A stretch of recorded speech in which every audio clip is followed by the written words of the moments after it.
The Green Bay Packers may need to make a consolidation trade in the wide receiver room and turn a pair of number 2 options into a true number 1, but the majority of roster work required resides on the defensive side of the football.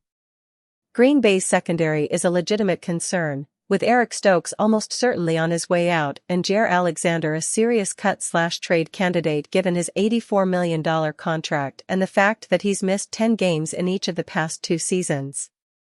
But the pass rush is a legitimate problem, too. Lucas Van Ness hasn't panned out after the Packers spent a first-round pick, number 13 overall, on him in the 2023 draft.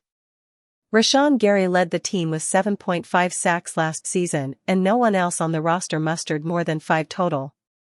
A clear inability to create enough chaos for opposing quarterbacks in 2024 has led to real speculation about Las Vegas Raiders star defensive end Max Crosby as a trade target in Green Bay.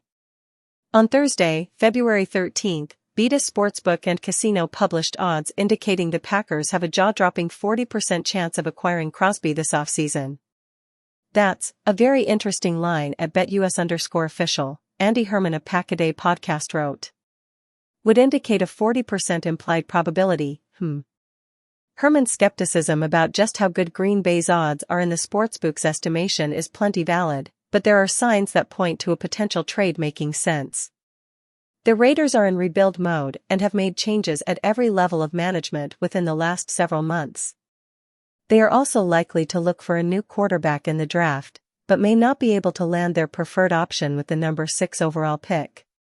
Crosby will be a free agent in a couple of years and has been vocal about his desire to win.